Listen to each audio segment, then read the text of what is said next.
Hey folks, Matt Easton here, Schola Gladiatoria. I'm here with Dr. Tobias Capwell from the Wallace Collection, and we are in St Mary's Church in Dennington in Suffolk. And we're here with an effigy, and one of the remarkable things and notable things about this effigy, well there are many things in fact, but one of them is that he has a longsword. Now longswords aren't hugely uncommon on effigies and brasses in the UK. However, they're not that common either, are they? I mean, we see a mixture of, Toby's got a single-handed sword here. So this is, many of my regular viewers will know this sword. It's modelled on the Henry V sword from Westminster Abbey. And for example, the Earl of Warwick's effigy has this type of sword on it, doesn't it? A one-handed Type 18 arming sword. And not that many of them have what we would call a longsword. And this is the Albion Mercenary I've got here, just to compare. You can actually see it's remarkably similar size to the effigy's sword. The effigy's sword has got a similar length blade and a very slightly longer hilt. And that's the point I really want to make, is actually, aside from the fact that it's interesting this has got a longsword on it, is that longswords on effigies, certainly in the UK, are not terribly long. In actual fact, we're only really looking at blade lengths of around 34 inches on many of these swords, and despite the fact that they've got a two-handed grip, they are not a large two-handed sword. They are essentially still a type of arming sword, a type of sword that you wear at your side.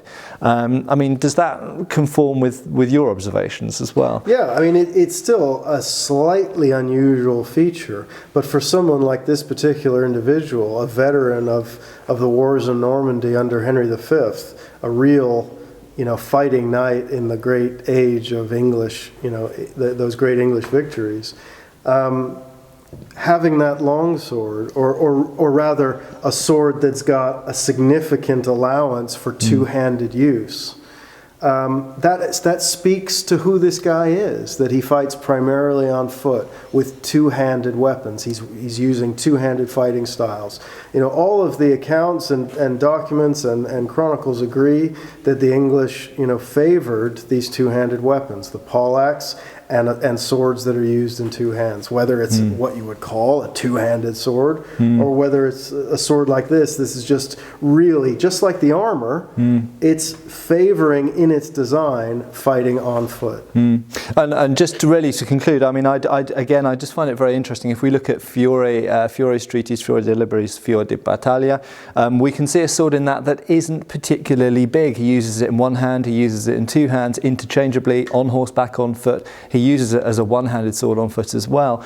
And this type of sword, really, you should be thinking, at least in this context, maybe not all contexts, and we know that they were using longer two-handed swords in other areas and at other times, but in this context we're really looking at something that's like a one-handed sword blade with an elongated hilt. So it gives you the ability to use it two-handed when you want to, but you can equally use it easily as a one-handed sword, and very importantly, you can wear it comfortably.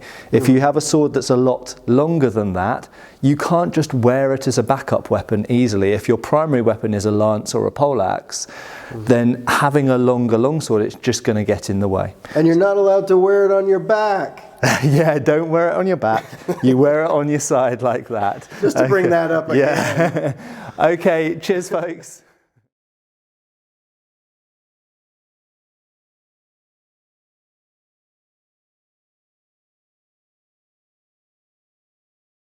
Thank you for watching. Please subscribe, follow us on Facebook.